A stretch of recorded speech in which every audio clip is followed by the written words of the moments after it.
Baik para sahabat, Assalamualaikum warahmatullahi wabarakatuh. Selamat siang untuk kita semua, dan pertama-tama selamat datang ke Pak Gatot Nurmantio bersama Mas Adi, juga ada Mas Gede Sriana dari kami. Alhamdulillah sudah bersama kita. Juga baru saja Mbak Husnul dan Mas Rocky sudah memberikan kita sedikit penceramah. Dan pertama-tama kami mengucapkan selamat siang sekali lagi untuk kita semua, dan salam hormat ke Pak Amin Rais yang sudah menemani kita siang ini, dan juga kepada para kawan-kawan dari DPP Partai Umat serta Ketua DPW dan DPD seluruh Indonesia yang kami cintai. Alhamdulillah siang ini kita akan berdiskusi dengan Pak Gatot Nurmantio. Beliau seperti surat undangan kita yang sudah kita sampaikan, ini kita minta untuk memberikan sedikit visi dan misi beliau. Insya Allah sebetulnya ini beliau di Partai Umat itu dijagokan menjadi salah seorang calon presiden Indonesia. Jadi beliau kita minta nanti untuk memberikan kita bagaimana visi misi beliau di dalam kira-kira nanti seandainya nanti menjadi presiden, apa saja yang beliau akan lakukan.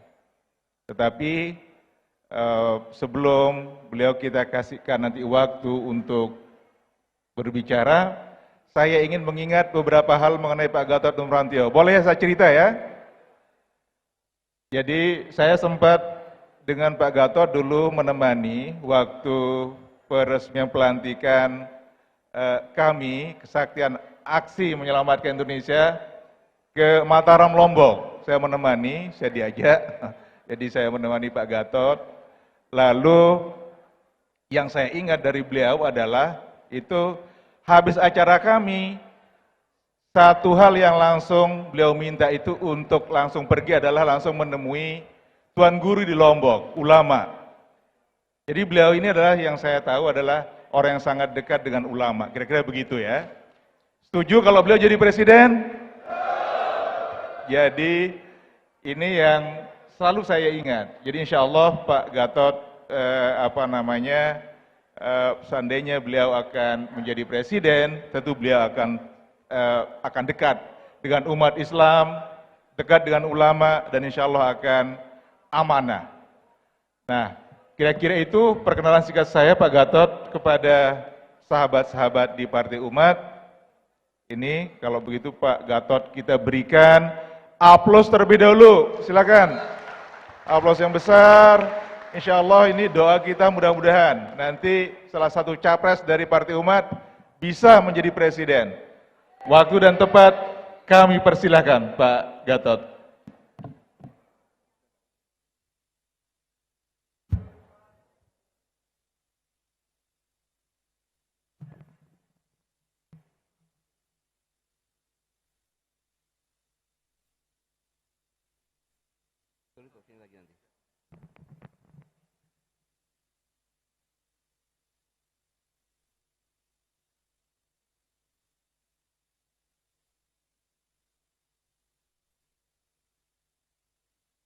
Bismillahirrahmanirrahim. Assalamualaikum warahmatullahi wabarakatuh.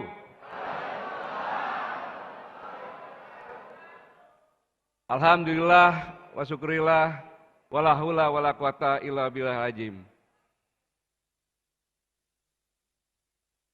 Yang saya hormati, saya banggakan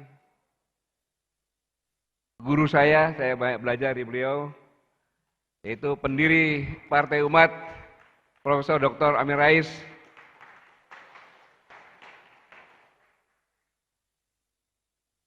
Ketua partai yang gagah,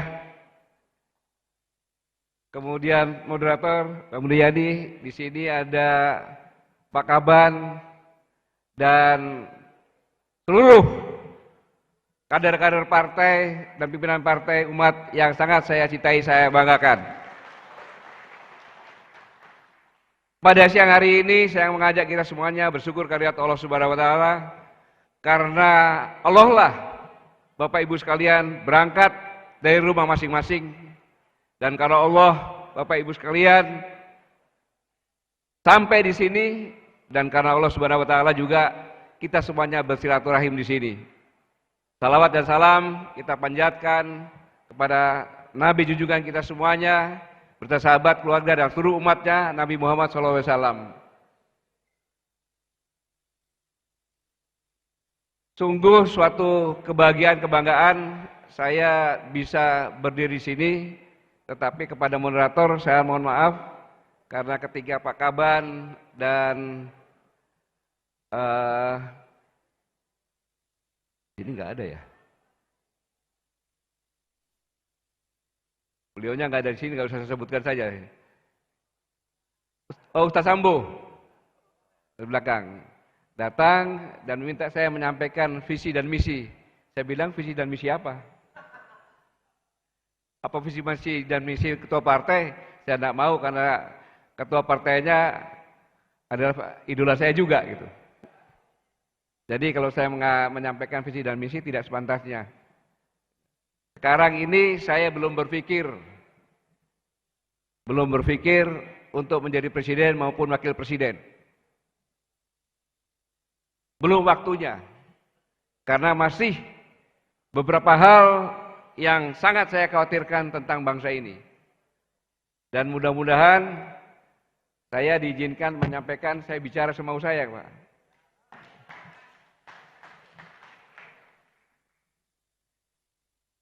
Sejak awal saya katakan, saya akan memprovokasi semua umat yang ada di sini.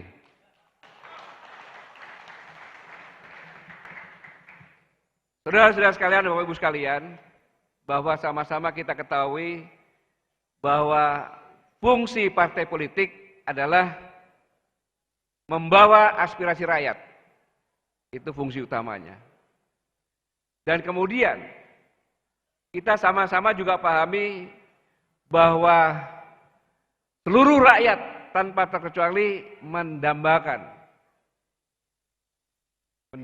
kekuasaan yang moralitas dan keadilan sosial. Kekuasaan yang moralitas adalah kekuasaan yang seluruhnya dikerahkan hanya untuk rakyat. Nah, saya mengharapkan Partai Umat seperti itu. Karena itu sekarang yang langka. Mengapa langka? Ada suatu hal yang sangat mengkhawatirkan dan sangat menyedihkan. Terjadi diskriminasi. Dan pemerintah telah gagal memberikan keadilan. Indikasinya, ada orang yang mempunyai 5,7 hektar, tetapi di Jakarta, Bandung, Surabaya, beberapa kota, ratusan penggusuran tanah yang hanya mempunyai 1 petak saja. Tidak adil. Contohnya Papua, untuk sanitasi kebersihan, di Jakarta nilainya 90 lebih. Tetapi di Papua paling hanya 1 atau 2 nilainya. Sangat jauh sekali perbedaannya. Kalau kita bicara kekayaan apalagi? Inilah yang membuat kita retak dan bisa bubar bangsa ini. Karena di Indonesia ada yang menikmati surganya Indonesia, tapi lebih banyak yang menikmati nerakanya Indonesia. Yang saya katakan tadi itu. Mengapa demikian? Karena sebagian besar mutu pendidikan di negeri ini kurang bermutu. Sehingga tidak bisa bersaing Maka wajar kalau TKA banyak masuk ke sini. Kita bisa dilihat bahwa karena pendidikannya tidak bermutu, mereka akhirnya berusaha di sektor informal pun pada jabatan profesional yang paling rendah dengan gaji paling kecil yang hanya bisa bertahan untuk hidup agar tidak mati.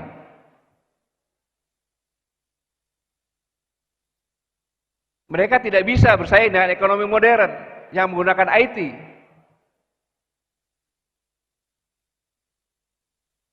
Inilah terjadi dikotomi hitam dan putih. Saya bicara berdasarkan data.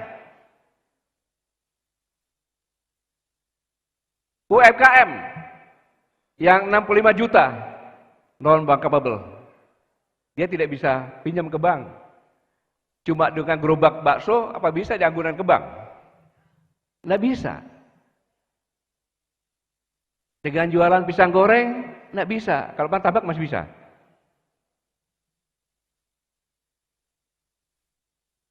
$65 juta, ini data dari sini, dari negara kita sendiri.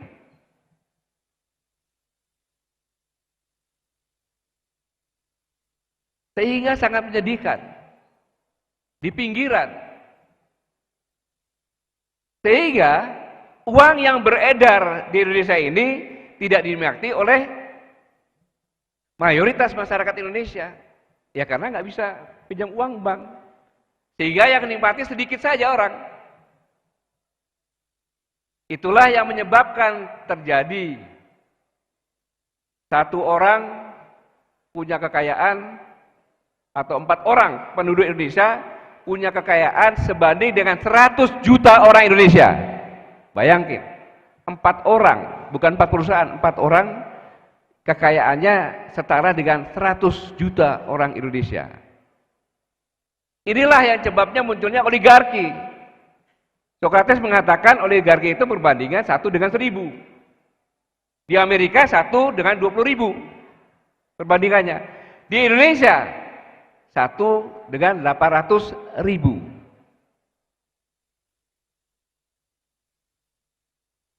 Dan yang 4 orang ini yang kekayaannya setara dengan 100 juta orang, apapun bisa dilakukan. Mau bikin partai umat kalah pun bisa. Semau dia aja bisa. Dia bisa beli apapun juga. Seandainya yang 4 orang ini 1 orang saja membagikan hartanya kepada masyarakat, maka tidak ada kemiskinan di Indonesia ini.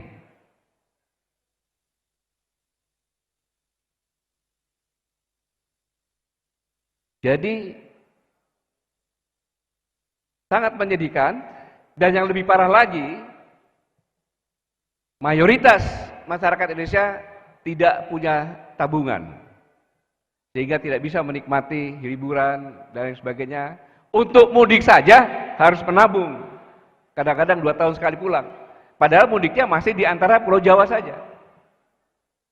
Saya mengalami pada saat saya jadi Panglima TNI, saya umumkan 2 bulan sebelumnya, bagi yang akan mudik ke Jawa Barat, Jawa Tengah, Jawa Timur, daftarkan anak, adik, segala macam. Dan banyak sekali yang mendaftar dan merupakan kebahagiaan yang luar biasa. Bayangkan, hanya sekedar disiapkan bus dengan snack.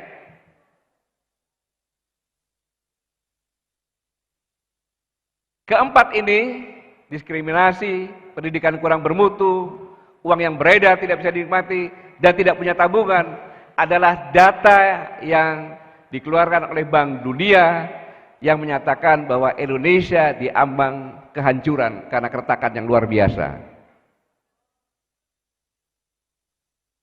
Saya mengharapkan ini akan bisa menjadi tema yang disebarluaskan agar fakta inilah yang benar-benar dialami. Seperti yang tadi disampaikan oleh Pak Rocky Gerung.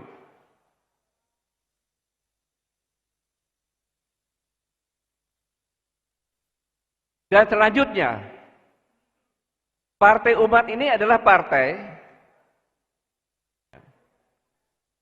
yang mengambil spirit, saya ulangi, Partai Umat ini adalah partai yang mengambil spirit keteladanan tokoh-tokoh Muhammadiyah yang telah mengukir di negara ini. Kiai Abdul Qahar Muzakir, pahlawan nasional, anggota BPU PKI, dan tim 9 yang menyiapkan kemerdekaan. Kemudian ada Ki Bagus Hadikusuma, pahlawan nasional perintis kemerdekaan, yang pertama tadi pahlawan nasional. Kemudian ada Bapak TNI Jenderal Sudirman. Saya berani mengatakan bahwa Partai Umat ini adalah mengambil spirit dari perjuangan tokoh-tokoh nasional, karena Partai Umat ini didirikan oleh tokoh sentral dan tokoh besar Islam Indonesia, yaitu Pak Amin Rais. Tepuk tangan untuk beliau. Dan telah dibuktikan dengan PAN, maka Partai Umat adalah evaluasi dari pendirian Partai Amanat Nasional.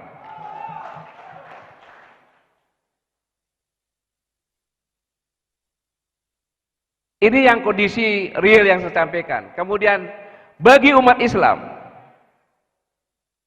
kondisi yang sangat-sangat menakutkan dan terbukti bahwa Islam dikerdilkan, menyimak pada saat masa lalu Masyumi, ketika Presiden mengatakan, saya sangat menyesal telah terjadi pelanggaran HAM berat dan saya akan memulihkan korban. Saudara-saudara sekalian, kalau kita tidak tahu, maka biasa menyatakan pelanggaran HAM berat. Tetapi yang menyatakan pelanggaran berat bukan seorang presiden sebagai kepala pemerintahan, tetapi seorang presiden sebagai kepala negara, karena kejadiannya sudah lama berlalu. Saudara-saudara sekalian, berdasarkan sejarah lahirnya International Criminal Court atau Undang-Undang Kriminal Internasional, bagian dari HAM internasional, yaitu yang dikenal dengan nama Statuta Roma 98. Itu konsepnya, di mana dalam pasal-pasalnya disebutkan bahwa negara ICC ini akan diberlakukan setelah diratifikasi minimal 60 negara. Dan Indonesia tidak meratifikasi, karena dalam pasalnya pun mengatakan negara boleh tidak meratifikasi asal mau dan mampu, willing and able. Hebatnya pendekar-pendekar hukum Indonesia, pada tahun 2000 lahirlah Undang-Undang HAM. Saya ulangi, 1999 lahirlah Undang-Undang HAM. Kemudian tahun 2000 lahirlah Undang-Undang Nomor 36 tentang Pengadilan Hak Asasi Manusia. Berarti sudah persiapan untuk tidak meratifikasi. Karena kalau meratifikasi, begitu ada pelanggaran HAM, Komnas HAM internasional bisa turun langsung. Tetapi kalau kita tidak meratifikasi, tidak bisa internasional masuk. Tetapi harus mau dan mampu.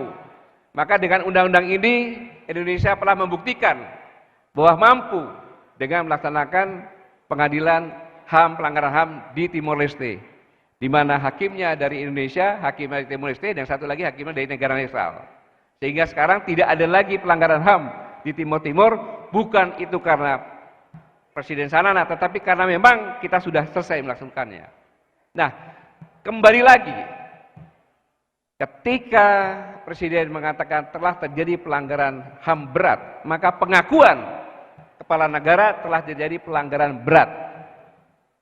Saya tidak mengatakan yang lain-lain, cukup saya berikan contoh tahun 65-66. Berarti itu pelanggaran yang dilakukan oleh ABRI pada saat itu, karena sebagai alat negara.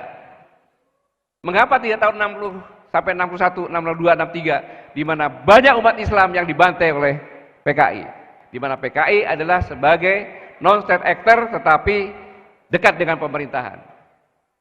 Berarti kalau 6566 hanya membelai PKI saja, menyalahkan ABRI.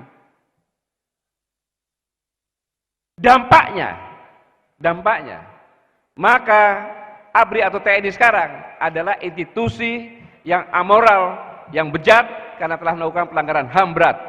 Di dunia internasional tidak bisa lagi menjadi pasukan perdamaian. Karena salah satu persyaratan untuk menentukan pasukan perdamaian adalah menanyakan kepada negara yang bersengketa, saya akan menaruh pasukan perdamaian, apakah Anda setuju? Pasti nanti akan tidak setuju kalau TNI yang masuk atau Polri yang masuk, karena pernah punya cacat untuk melakukan pelanggaran HAM berat. Di Indonesia sendiri, negara ini, kita boros demografi. Generasi muda hampir tidak tahu tentang sejarah G30 SPKI karena telah dihapuskan. Maka ikut mengutuk TNI. Saudara-saudara, pertahanan negara ini bisa dipertahankan dan ditakuti oleh seluruh dunia bukan karena hanya TNI saja, tapi kemandunggalan TNI dan rakyat. Manakala ini dipesah, TNI hanya sebagai bangkai, karena kemandunggalan TNI dan rakyat seperti ikan dengan air atau nyawa dengan badan. Apa yang terjadi? Disitulah bangkit, karena memang dikasih pintu untuk bangkit, yaitu akan memulihkan kondisi. Yang rumahnya terbakar akan dibuatin rumah, yang tidak punya kerjaan diberi kerjaan, tetapi yang dulunya ketua DPT, DPC, ketua partai akan dipulihkan. Dia nuntut dong. Maka yang dipulihkan ada Partai Komunis Indonesia. Dan ini adalah satu pelanggaran. Tidak bisa namanya seorang presiden sebagai kepala negara mengatakan ada pelanggaran HAM berat dan akan memulihkan, tetapi itu adalah non-judicial, boleh. Tetapi berdasarkan jurisprudensi 52 negara, itu harus ada pengakuan dari korban dan ada pengakuan dari yang melakukan. Dan negara di tengah-tengah untuk memberikan kompensasi. Selanjutnya, tidak bisa seorang presiden bicara sebagai kepala negara, harus ada persetujuan dari DPR. Ini yang benar-benar harus diwaspadai sebagai seluruh kader umat. Karena kalau ini ada, maka bisa seperti Masyumi yang akan hilang lagi. Kalau kita diam saja, maka saya katakan, saya saran kepada Bapak Presiden, saya sarankan mohon dikaji, dianalisai ulang. Ini karena pembantu-pembantu sekelilingnya saja yang punya kepentingan. Saya jelaskan ini agar benar-benar paham. Kalau tidak, biasa pelanggaran berat. Tetapi makna yang di belakang ini yang harus benar-benar kita pahami. Makanya saya bersemangat berbicara di sini karena apa? Karena punya harapan. Partai ini akan menjadi partai yang besar. Mengapa menjadi besar? Karena masyarakat sudah tahu, masyarakat sudah bosan, dan masyarakat merasa dihianati. Dia memilih partai yang dia pilih tidak sekalipun membela. Biar didengar di Senayan itu tidak apa-apa. Undang-undang Cipta Kerja itu kan orang saat kecil yang tertindas. Tidak ada kata apapun juga. Katanya akan menertibkan KPK, akan menertibkan korupsi.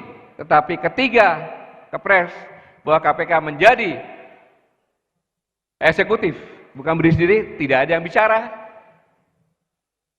Nah, ketika dalam kondisi seperti ini muncul partai baru, punya harapan yang sangat luar biasa.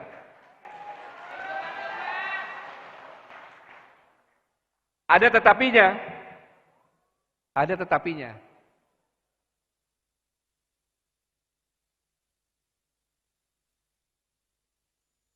Tetapinya yang harus dilakukan adalah, kalau saya dulu diajarin, setiap saya berada dimanapun juga, duduk dimanapun juga, dalam kondisi apapun juga, saya harus menjadikan kanan saya kiri saya, muka saya, belakang saya adalah orang yang simpati kepada saya dan menjadi jaring atau network saya. Jadi Bapak Ibu sekalian, kalau Bapak Ibu pulang naik pesawat, pulang naik bus, di kanannya ada orang dan tidak bisa menarik simpati orang itu, terus bahkan berbantah-bantah tidak jelas, maka Anda sudah membunuh Partai Umat secara pelan-pelan. Tetapi kalau contohnya di sebelahnya ada seorang gadis cantik, ya, maka semua bapak bawa rokok kalau di bus, walaupun tidak merokok. Begitu duduk ada wanita pura-pura merokok, bolehkah saya merokok? Merokok. Begitu merokok dia asapnya dikesanakan, begitu dia terganggu dimatikan. Lo kenapa matikan? Anda luar biasa. Saya izin merokok, Anda kasih walaupun Anda tidak suka bau rokok. Dan saya lihat Anda tidak suka, maka saya juga harus matikan rokok itu. Dari situ mulai muncullah ketertarikan. Terus tanya, adik mana? Oh saya kuliah Pak. Oh kuliah di mana? Di Universitas Muhammadiyah. Wah kebetulan. Fakultas Hukum. Nanti mau jadi apa? Hakim. Wah luar biasa, gadis cantik jadi hakim. Luar biasa. Loh kok luar biasa? Seandainya ada orang maling ayam, kemudian ditanya anaknya sakit kanker, yang kurang lebih beberapa hari meninggal, dia sebelum meninggal ingin makan ayam. Kira-kira gimana? Putusan apa yang dilakukan? Kan itu luar biasa. Paling-paling pakai jurisprudensi kan gitu. Tapi itu yang sangat luar biasa. Kira-kira kurang 10 menit tanya, oh dia mau turun, sampaikan. Terima kasih saya bisa duduk bersama-sama orang yang hebat. Semoga apa yang dimimpikan bisa tercapai. Bapak apa? Kebetulan saya ini sedang berjuang untuk memberikan jalan alternatif kepada masyarakat yang sudah bosan dengan partai-partai yang ada. Saya masuk Partai Umat.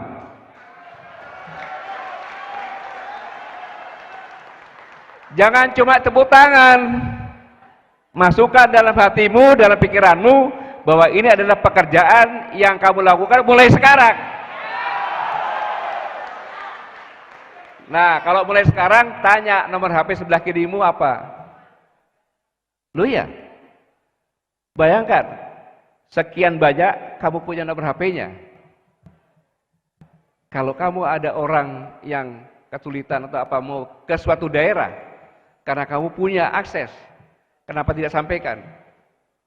Tenang saja, saya punya teman di sana. Apapun bisa dilakukan. Perlu apa sih? Ini telepon sampaikan. Nanti akan dibantu. Begitu dibantu, loh kok bisa? Ini adalah jaringan Partai Umat. Ini yang harus dilakukan. Istilah tentara operasi berbisik, bisik-bisik. Kalau kau menjelekkan partai lain kan nggak boleh teriak-teriak kan, bisik-bisik kan? Kalau ini dilakukan dan tiada waktu sedetik pun dilewatkan, maka pasti. Dan saya harap Ketua DPD, DPC pulang apa yang didapat dari semuanya ini kamu rangkum. Kalau perlu di sini ada tim yang merangkum secara efisien dengan bahasa yang mudah dicerna. Dibekali semuanya dalam bentuk USB atau apa, dan ini diajarkan mereka untuk memberikan penjelasan, membentuk kader ke sana, pasti ini akan luar biasa. Dan saya yakin ini sudah disiapkan oleh ketua. Bapak Ibu sekalian, sedikit saya ingin menyampaikan bahwa kejadian yang tadi saya sampaikan di negara kita ini adalah bukan semata-mata dari dalam negeri saja. Tapi ini semuanya adalah karena anugerah Allah Subhanahu wa taala yang luar biasa kepada bumi yang kita duduki sekarang ini. Makanya pendahulu kita itu memberikan protek luar biasa. Membentuk pemerintahan Indonesia dengan melindungi segenap bangsa dan seluruh tumpah darah. Jadi melindungi semua manusia Indonesia dan tempat ruang dia hidup untuk mensejahterakan dan mencerdaskan. Mengapa demikian? Karena semakin hari gencaran-gencaran ini semakin luar biasa. Dan jadikan perebutan. Karena jumlah penduduk sekarang ini pada 11 November kemarin, itu sudah 8 miliar. Orang bisa hidup normal, sebenarnya hanya cuma 4 miliar. Jadi udah overload 2 kali lipat maksimal itu. Sehingga setiap tahun 15 juta anak meninggal dunia. 15 anak meninggal dunia ini karena kekurangan gizi, kemiskinan, dan kesehatan. Kalau orang dewasa seperti saya meninggal dunia, wis wayahe katanya kan. Minyak pun hampir habis. Kalau tidak di-manage jumlah penduduk, maka akan terjadi kanibalisasi, bisa terjadi. Maka banyak pengungsian dan sebagainya. Itulah yang menyebabkan bahwa dunia semuanya melirik Indonesia. Bung Karno pernah mengatakan bahwa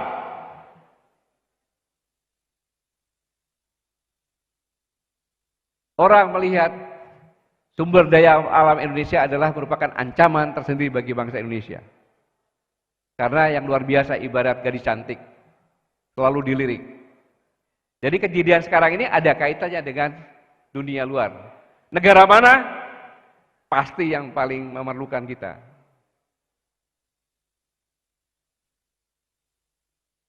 Ini yang harus benar-benar kita waspadai bersama-sama, sehingga kita tidak termasuk euforia yang untuk sama-sama berkumpul dan sebagainya, tapi tidak ada arahnya. Berapa menit lagi saya, Pak?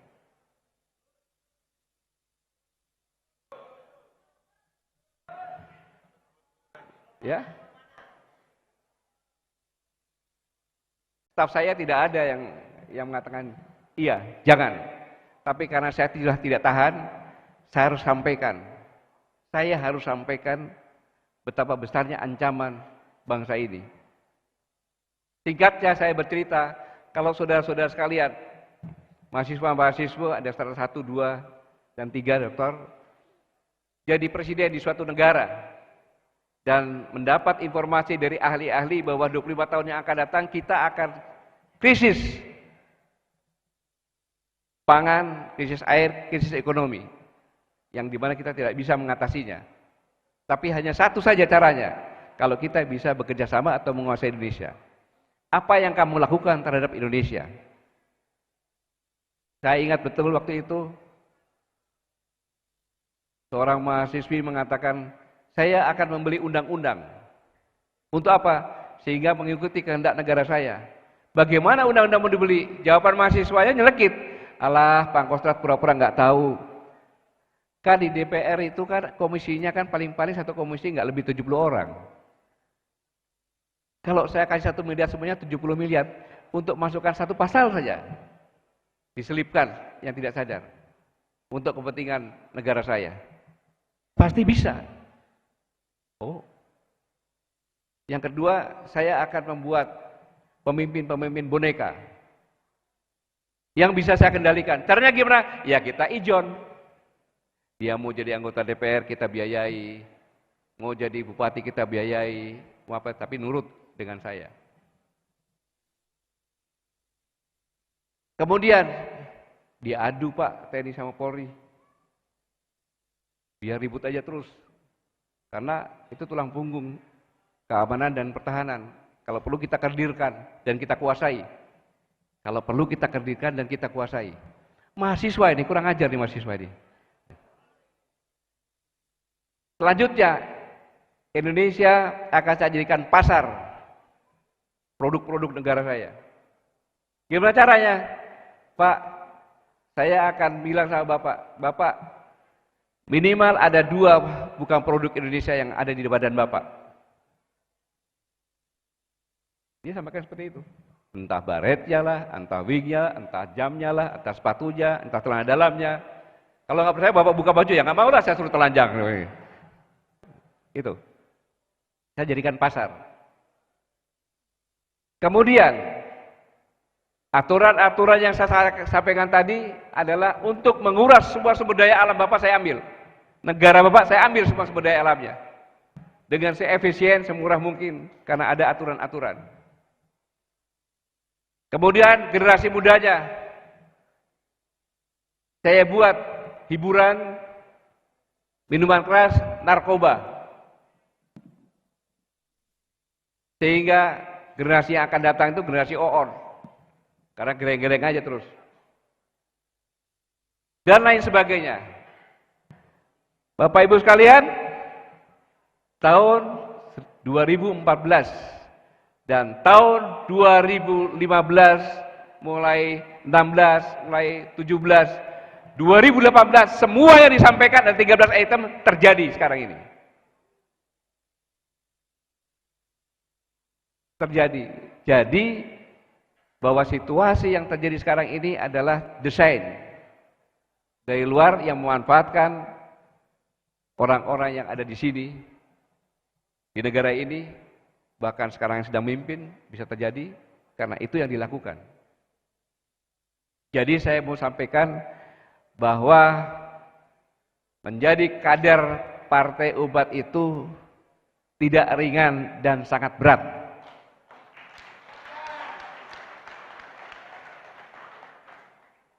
Pak Amin katanya agak frustasi itu. Wah berat ya, saya kasih tahu seperti ini. Ya berat, tetapi kalau tidak mau berat, lebih baik pulang sekarang. Jangan jadi kader Partai Umat. Mulai saat ini Partai Umat harus menjadi patriot-patriot yang pantang mundur.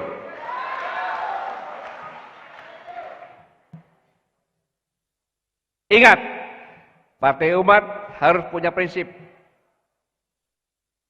Bukan kesulitan yang membuat kami takut, tapi ketakutan yang akan membuat kami sulit.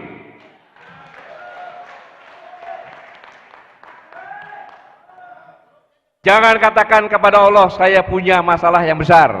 Saya ulangi, jangan katakan kepada Allah, saya punya masalah yang besar. Tapi katakan sama masalah, saya punya Allah yang maha besar. Allahu Akbar. Itu prinsip. Jadi nggak ada kata-kata sulit, ya. Nggak ada kata-kata takut, takut itu yang buat kamu sulit.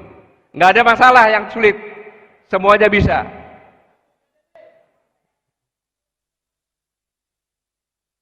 Ini yang harus ditanamkan di Partai Umat.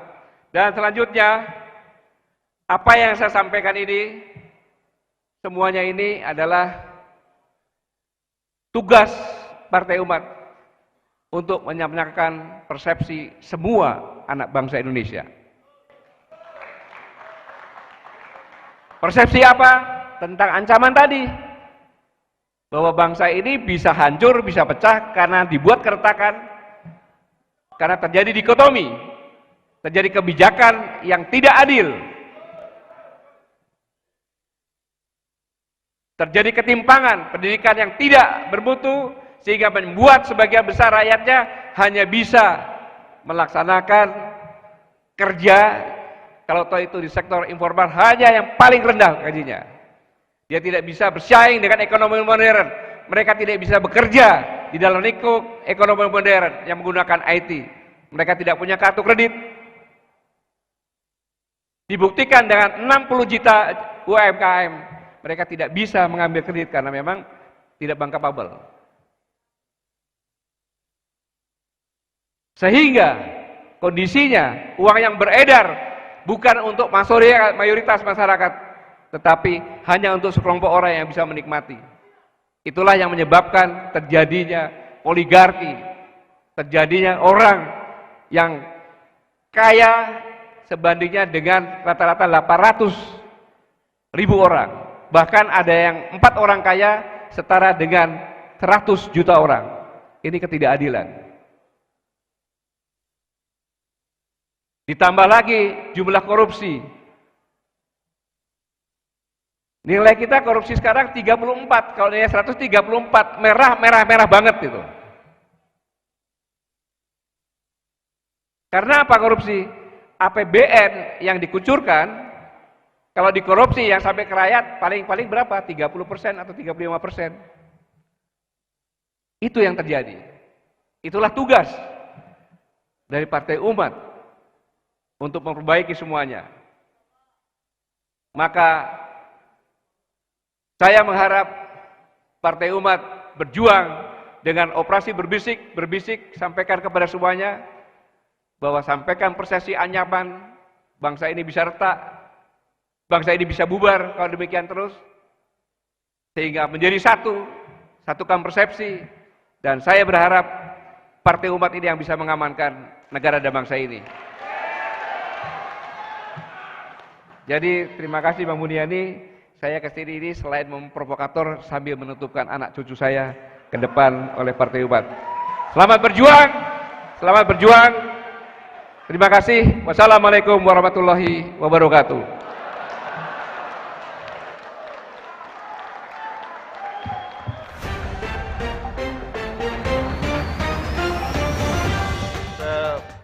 Sebentar Pak Gatot, ini jadi kelihatannya ini kader-kader Partai Umat ini masih bertanya-tanya Pak Gatot. Jadi ini aspirasi dari bawah itu nama Bapak ini muncul Pak. Itu menginginkan Bapak menjadi presiden. Tapi tadi dalam presentasi kelihatannya Bapak bagaimana begitu ya. Jadi ini silakan Pak Gatot dijelaskan Pak. Baik, Bang Buniani,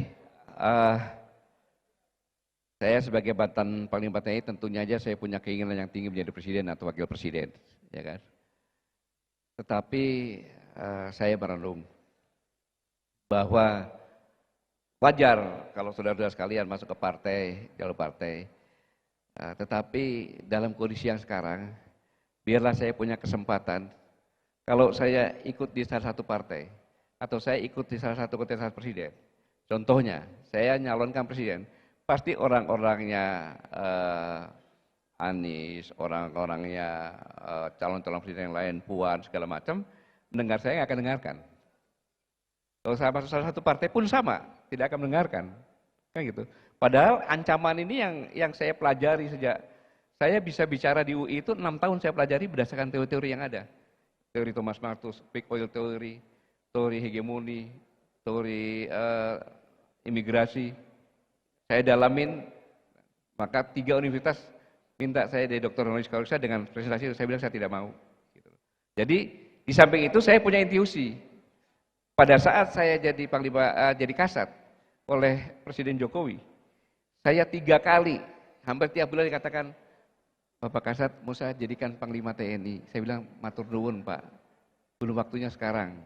Yang kedua ngomong lagi Pak, kalau Bapak orang sipil, Bapak lantik aja Kasau, Pak Agus. Karena Pak Agus itu Kasau, habis darat Pak Muldoko jadi Angkatan Udara.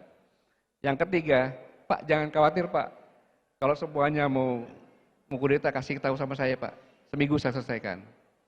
Tiba-tiba saya di Singapura, ketemu sama, ya sebenarnya ditipu lah sama teman saya, mau makan, tapi ketemu di hotel, ada ketua DPR, Setnov. Intinya, saya disuruh sama presiden. Oke lah saya bilang. Kemudian seminggu kemudian saya ke Denmark, saya dicari oleh duta besar, Setnov akan bicara, kira-kira di sini jam 10. Pak Gatot, saya dapat surat. Saya buka ya, isinya presiden mencalonkan saya sebagai Kepala Staf Angkatan Darat. Surat ini harus saya apakan? Jawaban saya apa? 1, sobek-sobek masukkan tong sampah. Yang kedua, silakan. Yang kedua, saya jadi Panglima TNI. Ya. Kemudian 2017 sebelum bulan puasa, Menteri Sekretaris Negara datang ke saya. Pak, saya disuruh presiden, besok Bapak akan menjadi Menteri Pertahanan menggantikan Pak Remijar. Saya menjawab pada saat itu, Pak, tidak ada satu orang pun mantan Panglima TNI tidak mempunyai cita-cita untuk menjadi Panglima TNI, Menteri Pertahanan. Tapi mohon maaf Pak, Pak Remijar dulu adalah pimpinan saya. Dan publik tahunya saya bermusuhan dengan Pak Remijar karena Laut Cina Selatan dan bela negara. Yang itu semuanya saya mengikuti petunjuk dari pemerintah. Jadi sisa saya ini tinggal berapa bulan untuk menularkan moral dan etika. Karena saya takut nanti, oh kalau kamu menggantikan atas semua, ocak-ocak aja jabatannya digantikan. Maknanya apa? Ketika saya menolak untuk menjadi Panglima TNI, kalau Allah sudah menetapkan saya jadi Panglima TNI, jadi. Ketika sudah disiapkan ini, tinggal besok dilantik, tiba-tiba menurut saya tidak terjadi. Kayak gitu kan? Jadi maksud saya, biarkan waktu berjalan dulu, nanti pada waktunya seandainya saya mau ya mau, kalau belum ya belum. Tapi istilahnya saya ingin menjadi provokasi dulu, ya kan? untuk supaya semuanya jadi semangat, kan saya masih punya harapan besar kepada Partai Umat ini. Kalau partai ini besar, ya kan, yang namanya juga didirikan berdasarkan inspirasi dan spirit perjuangan pahlawan nasional, baik perintis kemerdekaan nanti. Kemudian tidak diragukan lagi, ya, Pak Amin Rais mendesain partai ini pasti maksudnya sebenarnya saya bongkar aja, maaf kalau saya salah Pak. Sebenarnya yang dilakukan Pak Amin Rais ini adalah memanfaatkan semuanya ini untuk bekal Pak Amin Rais pulang selama-lamanya. Ah betul, alhamdulillah, tak kira salah.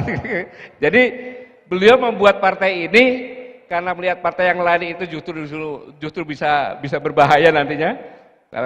Ketika surat Yasin ayat nomor 65 itu kan, ketika mulut terkunci, tangan bicara, kaki menjadi saksi, waduh, saya harus buat partai ini untuk membati yang itu kan gitu.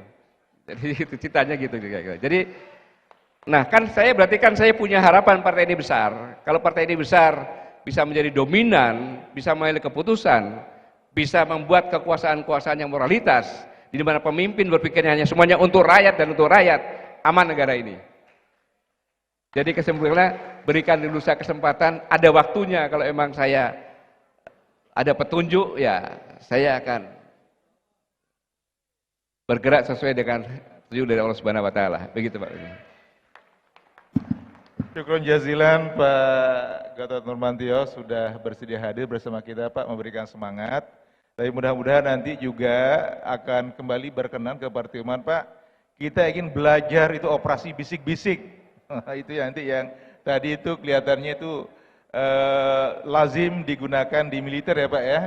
Itu untuk ngajari kita bagaimana caranya biar kita ini bisa merekrut sebanyak-banyak orang menjadi kader kita Pak. Jadi kita kasih aplaus yang besar kepada Pak Gatot Nurmantio. Sudah bersedia bersama kita, terima kasih sekali lagi Pak. Jadi dengan berakhirnya tadi penjelasan Pak Gatot mengenai bagaimana kesediaan beliau, kita akhiri perjumpaan kita hari ini. Jadi terima kasih Pak Gatot. Panitia, apa perlu sesi foto? Perlu? Ada candra mata, silakan. Panitia, silakan Pak Gatot.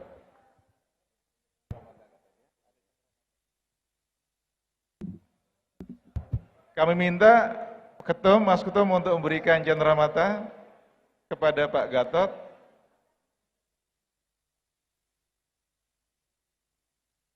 Didampingi yang terhormat Pak Amin, Ustadz Sambo, silakan. Ya Allah.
Kepada para sahabat, mohon berdiri untuk bersama-sama berfoto dengan Bapak Gatot Nurmantio.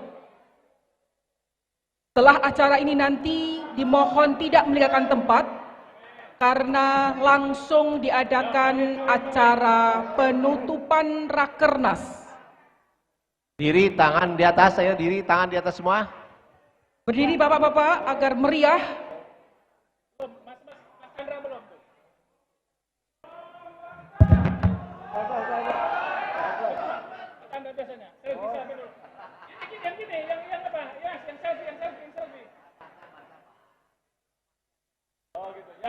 Ini penting ini. Tangannya angkat semuanya, tangan angkat semuanya.